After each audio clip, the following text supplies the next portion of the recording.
Hey, everybody. Welcome in once again to another episode of the Hippie Chick Helps podcast. She is the Hippie Chick, Debbie Altman. I'm Bruce Silverman. Thanks so much for being with us. This is a very special edition of the podcast. It is not one that is designed to promote the business in any way. Debbie, you have a very personal story to tell. You lost your brother on June 24th, 2021. Your brother Michael was killed when the condominium he was living in Surfside, Florida, collapsed. Yes, And yes. I know this is something that has shaped your life. I know it is something that has driven your life, and has been a tragedy that you have had to work so hard to come to grips with. And I know that you wanted to tell your story and do it in a way that it was yours and only yours. And that is exactly what we're going to do today. So I hope that this forum gives you an opportunity to heal and to share your story with others. And I think it's a big story of also life after a tragedy. I wouldn't call it triumph over tragedy, but you have certainly been able to take something that has been so incredibly difficult for you and been able to find resolve within yourself to move forward. Yeah. Thank you so much. Thank you so much for doing this with me. Um, like you said, it was 3 years ago. Worst day of my life. I don't even know what day of the week it was, but I was driving to work, listening to Y100 like I always do. And forget what his name is on Y100. Was on the air and he said something to the effect of, a terrible tragedy has happened. I'm listening, driving to work. There was a building collapse. Still listening. Um, it was in Miami Beach. Now, I worked for a plastic surgeon on Miami Beach, so my first thought is great, there's going to be a lot of traffic. When he said Champlain Towers collapsed, I knew. My hands and my feet were like spaghetti, for lack of a better word. Like I couldn't even drive. I feel like I almost blacked out. But your mind is just goes into denial.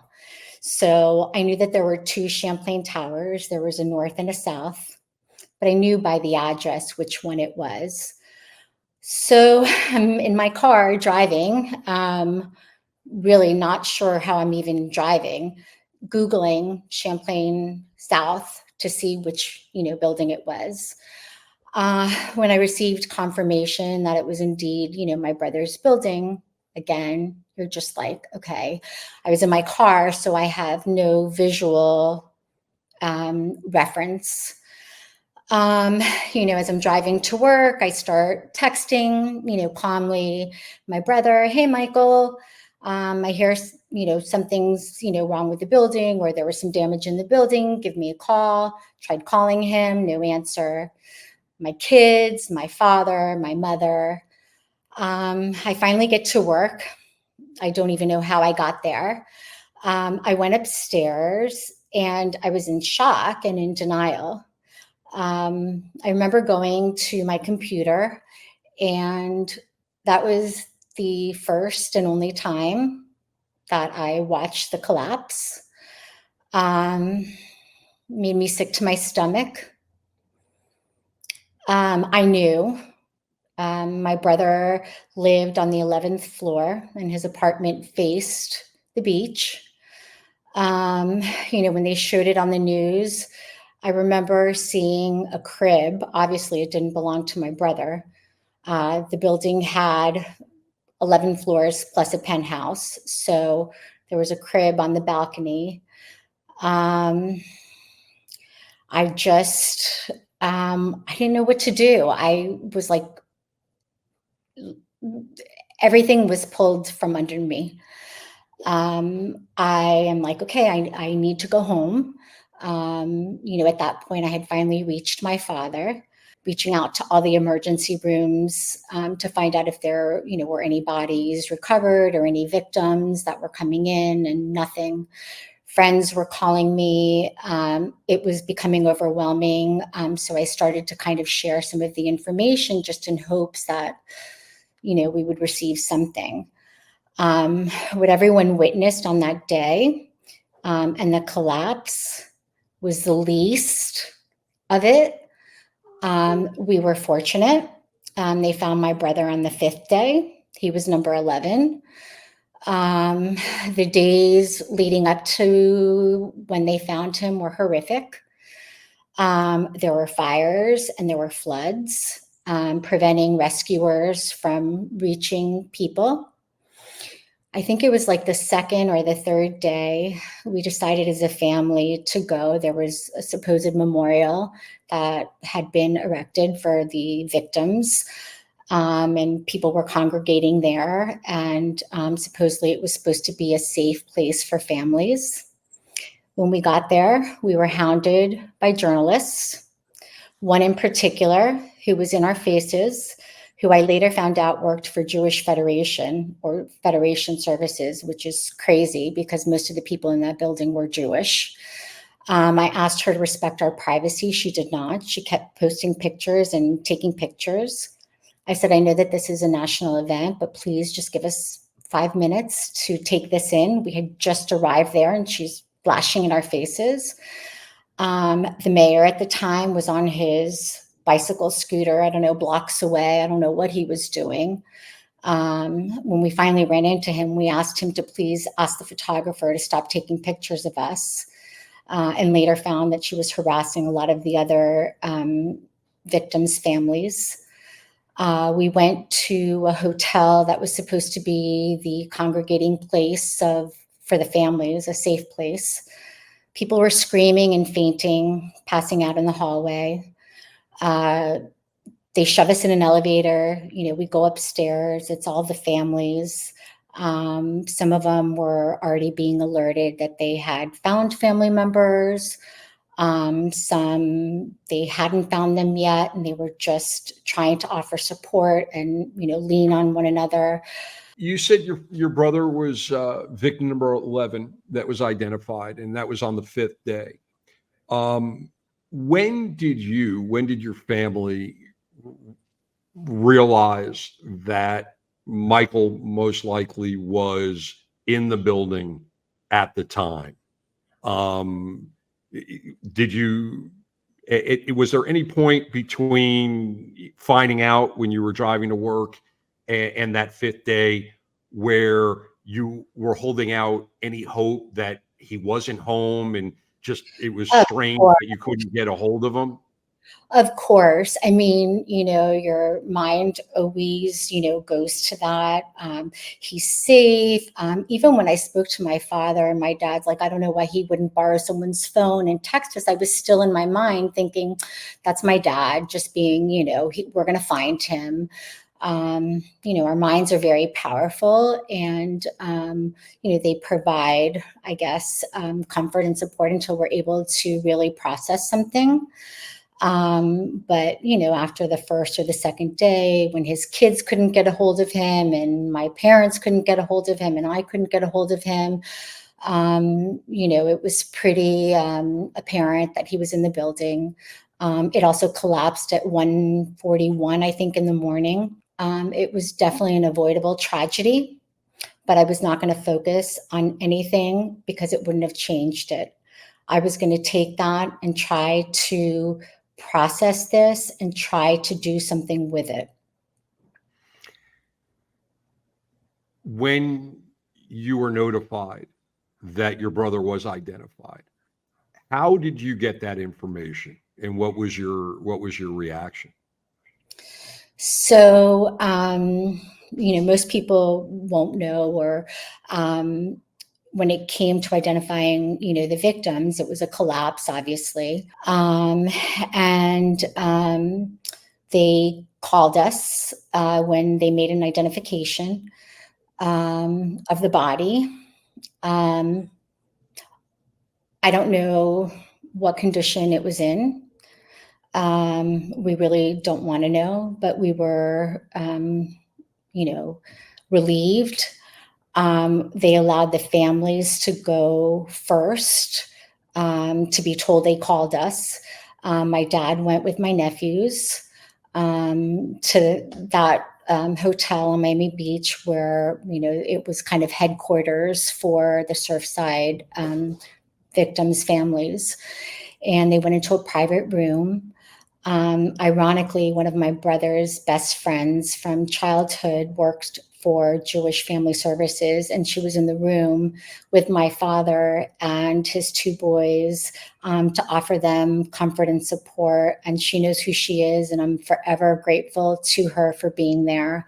So, yeah, once my father and the boys were notified, then the news stations were identified, and I started seeing my brother's picture on CNN, and him being identified as number 11. And I just cannot tell you how disgusting and nauseating it was. It still is, to just know that this tragedy took my brother. It's like surreal to this day still.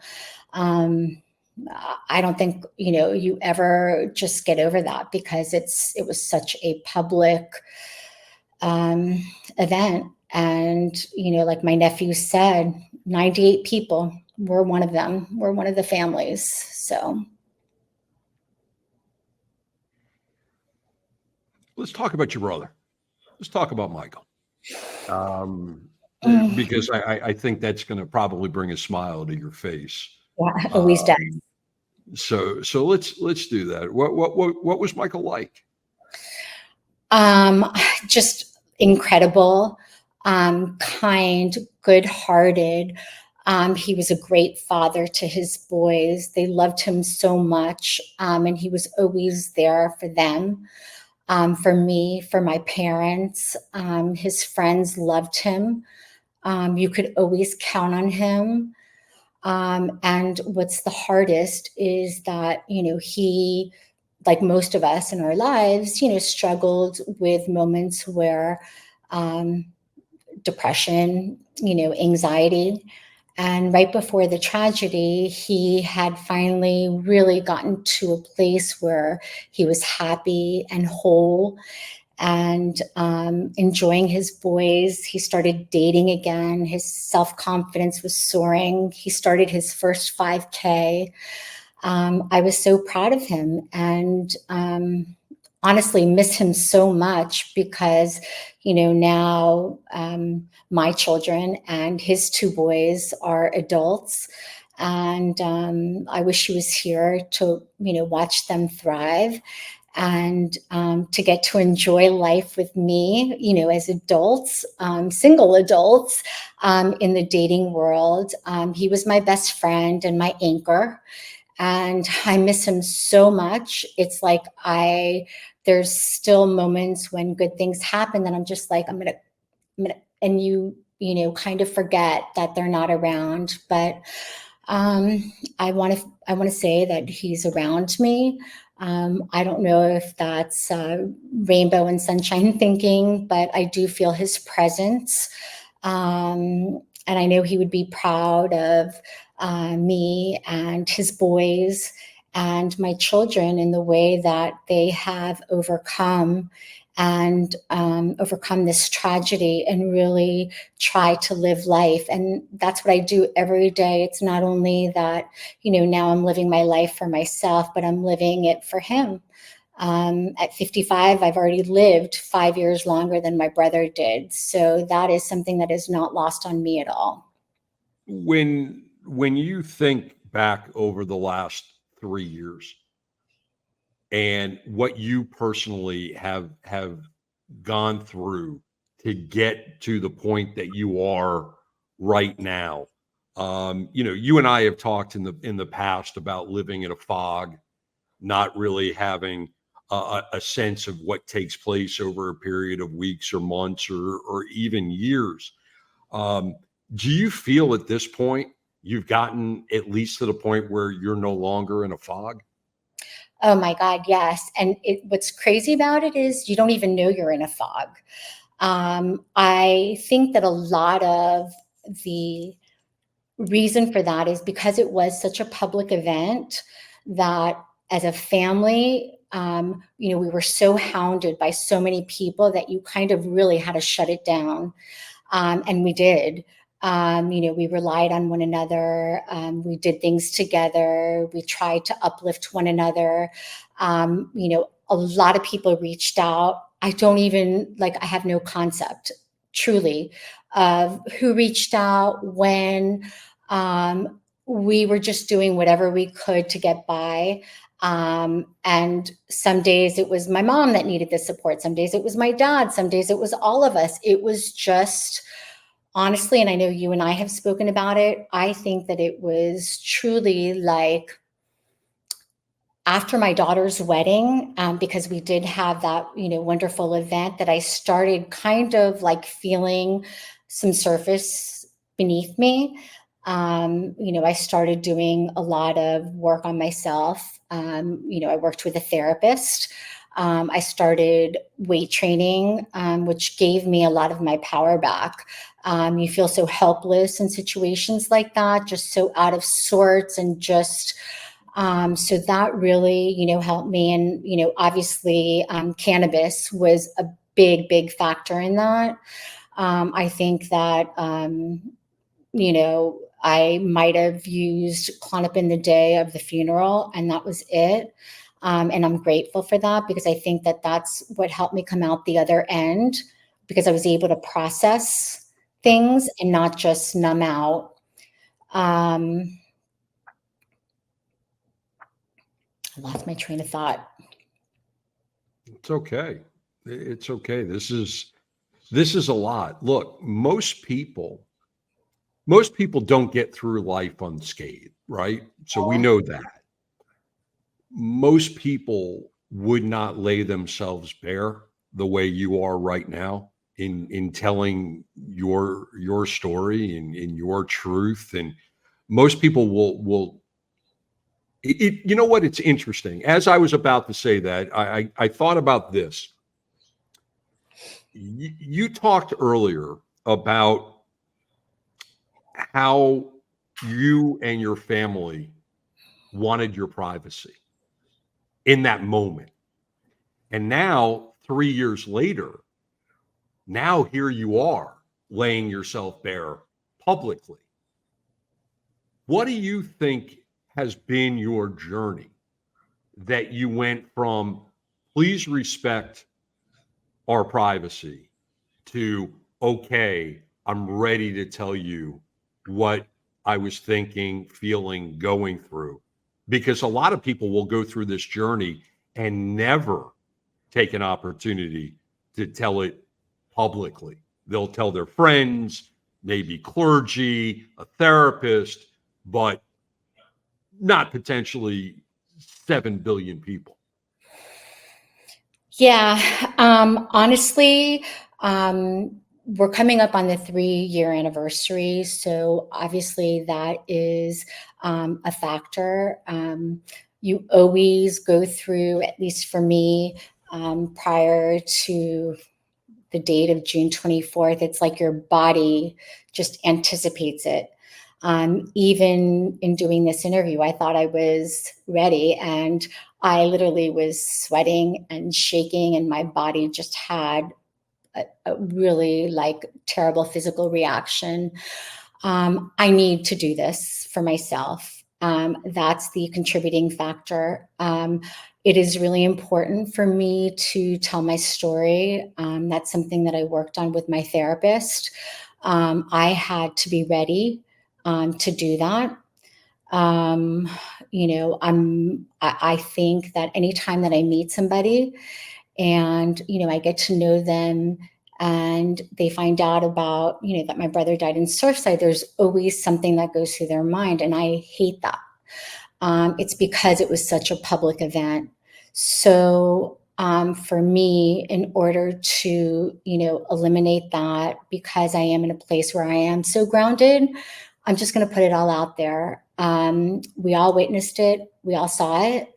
Um, like you said, we all go through tragedies. This is just something, um, again, I can't, um, I don't want to get like stuck on, poor us, or we were one of the 98, because it's so easy to go there. I am part of a support group with other families of Surfside. Some of them choose to focus on what went wrong in the building or zoning. I am trying to, put my energy in sharing a little bit about myself. I think that it's important that we as human beings are vulnerable with one another.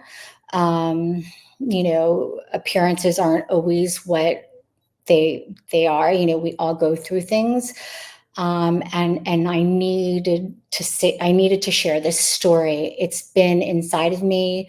I've shared it with a few people, but like I said, I need to be in a place where I can share the story without having that reaction. And it's probably a reaction of sympathy, but it bothers me. I don't want it. And so, this way, with a friend that I trust, and I can share my story and feel like maybe I can help somebody with it. Have you driven down the beach and driven past where your brother lived? So, like I said, we went on the third day. I will never go there again. My grandfather was one of the original owners of Champlain Towers. So he owned that building from, the beginning. So they used to come here every year from Costa Rica. And there's so many beautiful, wonderful memories that we had in that apartment. My family and my kids, we would go there for the weekends and spend time there with friends on the beach. Bal Harbor. I can't get anywhere near there. Maybe in time I will. I honestly have no desire. Again, the reaction, like I just want to vomit, even thinking about getting anywhere near that area. And it may have been exacerbated by my experience, that I had not only with the collapse, but then, the photographers and the chaos and the screaming and the fainting and it was just enough. So yeah, I can kind of enjoy South Florida with. You had talked about some of the things that you did or that you have done over the last 3 years: therapy, cannabis, working out. Anything else that really helped you to be able to get 3 years on to the point where you're not in a fog anymore? You are feeling like you're back to being yourself. You've moved on. Not moved on from the loss of your brother. I don't mean that. Nobody moves on from it. I saw something interesting over the weekend, is that we don't move on, we move forward. For sure. And I thought that was a really great way to put it. So, besides the few things that I mentioned, is there anything else that you've done that has really helped you, get from 21 to 24 and beyond? Honestly, I was always pretty positive, before. It's just, my personality. I live in gratitude. I'm grateful and thankful. Like I said, I made a choice when he passed, because he passed at 50 and I'm 55. I wasn't going to waste a moment or a day. So it becomes almost, I don't want to say easy, but there's no other choice for me. Like I just cannot, um, I cannot, for him and his memory, I have to, emulate a strong example of taking tragedy and moving forward and doing something with it. We have life left. I know my brother would have wanted it. So yeah, I don't know. It's like when you go through something like that, you just really, um, losing somebody so suddenly out of nowhere, it's just like the saying goes, it can happen. You always read this. It happened. It truly happened. So at any given moment, it can happen. So that is very sobering and it changes everything about you going through something like that. Like I said, there's no choice for me but to do that. And it's not like I haven't had my moments.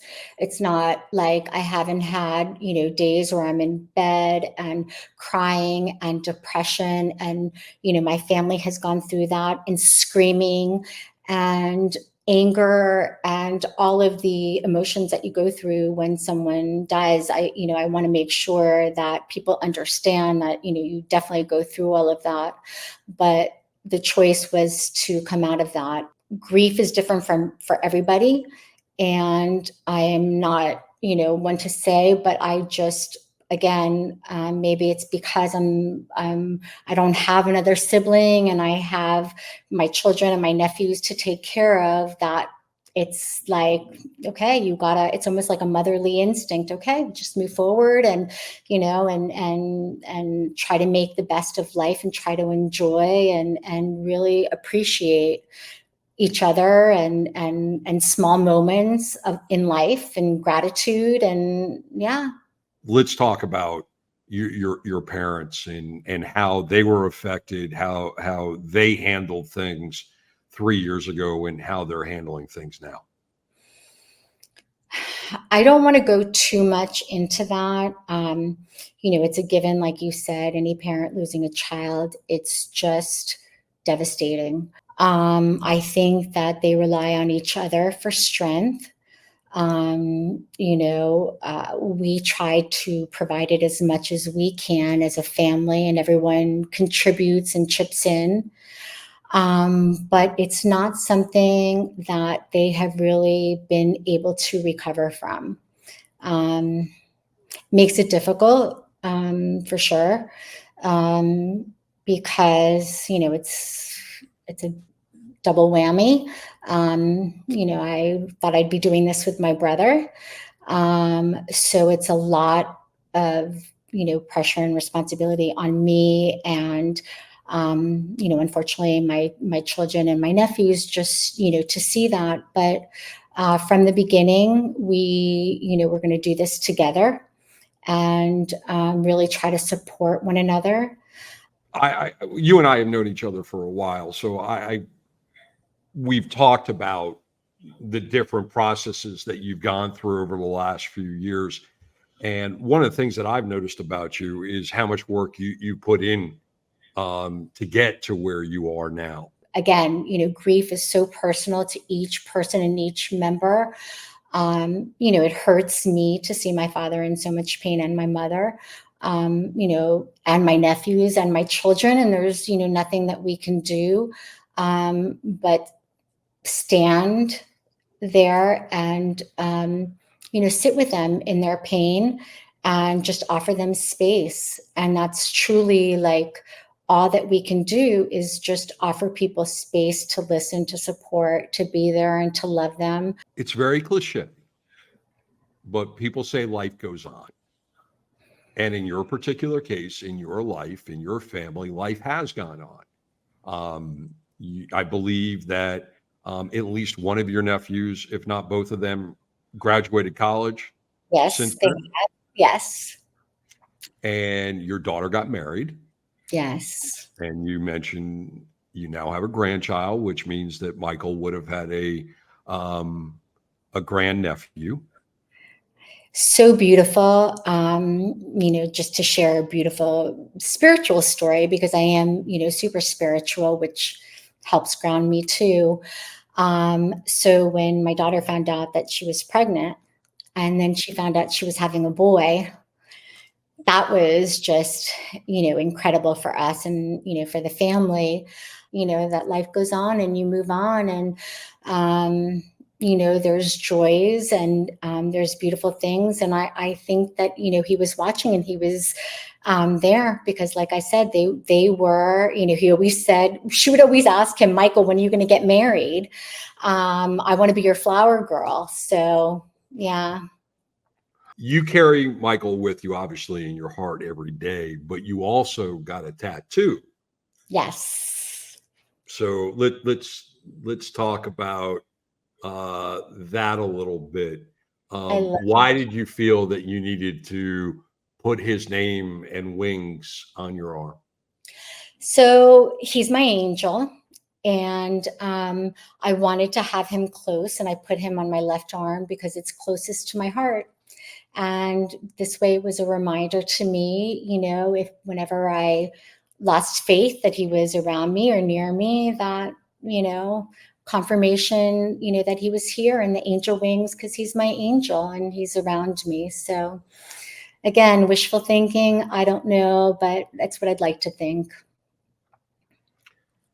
Message for other individuals, other families that lose a family member. It's difficult anytime there's a loss in a family, but when it is so public and when it is such a tragedy, whether it is a single tragedy or in this particular case, 98 souls, what would be your message to those families on how they continue to move forward?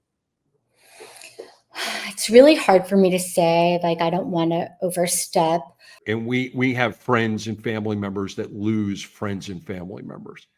And you get to be old enough, like we are, you lose friends and you lose family.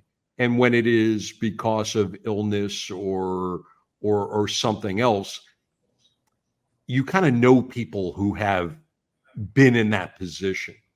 There is very few people that have been in your position. And that's why I asked the question, because there are people that you are never going to meet that are going Yeah. to see this video and they won't know what to do next. They won't know how to get to tomorrow, let alone 3 years from now. So that's why I asked the question, because you may, in your answer, make a difference in somebody else's life and touch them in a way that you will never know, but it will be so incredibly meaningful for them. And they may never meet you, but that you will have that impact. Not to put any pressure on you. No, for Um, sure. I mean, honestly, at the end of, all of this, that is my, goal and intention in doing this, is to kind of share a very personal story. Obviously, some of this is for my own healing, and I think this is going to be really cathartic. Although I am, super, nervous about it, but it's something that I, feel it's in the right context. You're right. Not only did we lose him in such a sudden way, but we also don't have any remnants of him. We have no photos. We have no clothes. We don't have a key. We don't have a wallet. We don't have a watch. We don't have anything. Um, that was really hard. Um, I don't know what to say except you take it as it comes. Some days it's minute by minute. Some days you can get through an hour. That's really important, no matter what you had going on prior, to really be there and support one another and love one another. It's a shared tragedy. Um, I had to start. People will tell you a million times, go outside, get some sunshine, go take a walk, call a friend, go to the beach. You sometimes it's so difficult. Sometimes you can't even eat. Um, like I said, no judgment. Take it as it comes, and you will get to a place. I never thought I would be in this place where You never forget. It'll always be a part of me, but you can live without it affecting your every fiber and every, part of your being. And you can have joy and, live your life and live it in the memory of the person that you lost. And I think that that's the best way to honor somebody that has passed, especially someone whose life was taken too sudden, too soon, too young. Final question. If you could pick up the phone right now and call your brother, what would you tell him? I miss you so much. I wish you were here.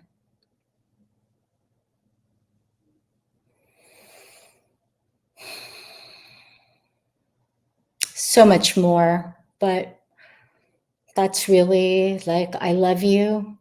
I'm sorry for any of the stupid shit, that we let get in the way of life. You're my brother. And I love you so much. And there's no relationship in life, I think, that is as meaningful as a sibling. And losing a sibling is just like losing a limb. So, yeah.